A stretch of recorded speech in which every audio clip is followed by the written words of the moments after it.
Open mind സ്കൂളിലേക്ക് സ്വാഗതം. ആദ്യമായിട്ടൊരു ചോദ്യം. വയറിന്റെ സ്കാൻ റിപ്പോർട്ടിൽ നിങ്ങളുടേതോ നിങ്ങളുടെ വീട്ടുകാരുടെയോ ഫ്രണ്ട്സിന്റെയോ റിപ്പോർട്ടിൽ ഡോക്ടർ ലിവറിൽ അല്പം കൊഴുപ്പുണ്ട്, കാര്യമായ കുഴപ്പമൊന്നുമില്ല എന്ന് പറഞ്ഞ് കേട്ടിട്ടുണ്ടോ? എന്താണ് ഈ ലിവറിലെ കൊഴുപ്പടിയുക അഥവാ ഫാറ്റി ലിവർ? ആദ്യമായി നമുക്ക് ലിവർ അഥവാ കരൾ എന്താണെന്ന് നോക്കാം. ശരീരത്തിന്റെ വലതുവശത്ത് വയറിനുള്ളിലുള്ള ശരീരത്തിലെ ഏറ്റവും വലിയ ആന്തരിക അവയവമാണ് ലിവർ. ഇത് ശരീരത്തിന്റെ രാസ ഫാക്ടറിയാണ്. നമ്മൾ കഴിക്കുന്ന ഊർജദായകമായ വസ്തുക്കൾ, അതിൻ്റെ ഉപയോഗം, രക്തത്തിലെ പഞ്ചസാര നിയന്ത്രിക്കുക, ടോക്സിൻസ് ഡീടോക്സിഫൈ ചെയ്യുക, പിത്തരസം ഉൽപ്പാദിപ്പിക്കുക, അങ്ങനെ 100 കണക്കിന് ജോലികളാണ് ദിവസവും കരൾ ചെയ്യുന്നത്. അതിനാലാണ് ഇതിനെ ഒരു രാസ ഫാക്ടറി എന്ന് പറയുന്നത്. ഇതിൽ ഏതാണ്ട് 5% കൊഴുപ്പുണ്ടാകാം. അതിൽ കൂടുതലാകുന്നതിനെയാണ് നമ്മൾ കരളിൽ കൊഴുപ്പടിയുക അഥവാ ഫാറ്റി ലിവർ ഡിസീസ് എന്ന് പറയുന്നത്. എന്താണ് ഈ ഫാറ്റ് കരളിൽ അടിഞ്ഞാലത്തെ പ്രശ്നം? നമുക്കറിയാം, നമ്മുടെ വീട്ടിലേക്ക് വെള്ളം വരുന്ന കുഴലുകളിൽ കുറേശ്ശെ തുരുമ്പോ മറ്റഴുക്കുകളോ ഉണ്ടെങ്കിൽ അതിന്റെ പ്രവർത്തനത്തിന് വലിയ പ്രശ്നമില്ല. ഒരു പരിധി കഴിഞ്ഞു കഴിഞ്ഞാൽ കുഴൽ ബ്ലോക്ക് ആവും.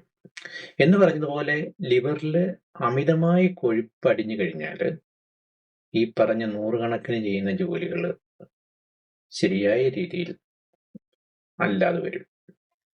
അപ്പോഴാണ് ലിവറിന്റെ പ്രവർത്തനത്തിൽ വൈകല്യങ്ങൾ വരുന്നത്. ആയതിനാൽ ഫാറ്റി ലിവർ ഡിസീസ് ഒരു നിശബ്ദ രോഗമാണ്. വർഷങ്ങളോളം കൊഴുപ്പുകൾ അടിഞ്ഞു കിടന്നു അതിനുശേഷം മാത്രമേ ഇതിന് രോഗലക്ഷണങ്ങൾ ഉണ്ടാകൂ. അതായത് ഫാറ്റി ലിവർ ഡിസീസിൽ പനിയില്ല, മഞ്ഞപ്പിത്തമില്ല, വേദനയില്ല, മറ്റു ലക്ഷണങ്ങളൊന്നും തന്നെ കാണില്ല. ഇത് ശരീരം നൽകുന്ന ഒരു മുന്നറിയിപ്പാണ്. അതായത് ആരോഗ്യകരമായ ജീവിത രീതിയിലൂടെ കരളിനെ സംരക്ഷിക്കണമെന്ന്. ഇനി ആർക്കാണ് ഫാറ്റി ലിവർ ഡിസീസ് വരിക? ഇത് ഏറ്റവും കൂടുതലായി കാണുന്നത് അമിതമായി വണ്ണമുള്ളവർ, പ്രമേഹ രോഗമുള്ളവർ, അമിതമായ ജങ്ക് ഫുഡ് കഴിക്കുന്നവർ, വ്യായാമമില്ലാത്തവർ, ഇവരിലാണ് ഇത് സാധാരണ കാണുന്നത്. അപ്പോൾ സ്വാഭാവികമായും ഒരു ചോദ്യമുണ്ട്, മെലിഞ്ഞിരിക്കുന്നവർക്ക് ഫാറ്റി ലിവർ ഡിസീസ് വരുമോ? തീർച്ചയായും വരാം. മെലിഞ്ഞവർക്ക് ഫാറ്റി ലിവർ ഡിസീസ് ഉണ്ടാകില്ല എന്നുള്ളത് ഒരു തെറ്റിദ്ധാരണയാണ്. ഈ ഫാറ്റി ലിവർ ഉണ്ട് എന്നുള്ളത് പലപ്പോഴും ആകസ്മികമായിട്ടാണ് കണ്ടെത്തുക. മറ്റു കാരണങ്ങളാൽ വയറ് സ്കാൻ ചെയ്യുമ്പോഴാണ് ഈ ഫാറ്റി ലിവർ കണ്ടെത്തുക. ഇത് ഒരു രോഗമായി എടുക്കാതെ ശരീരം നൽകുന്ന ഒരു വാർണിംഗ് ആയിട്ട് എടുക്കുക. ശരിയായ ഭക്ഷണക്രമത്തിലൂടെ, വ്യായാമത്തിലൂടെ ഫാറ്റി ലിവർ ഡിസീസിനെ ആദ്യഘട്ടത്തിൽ ആണെങ്കിൽ നേരെയാക്കാൻ സാധിക്കും.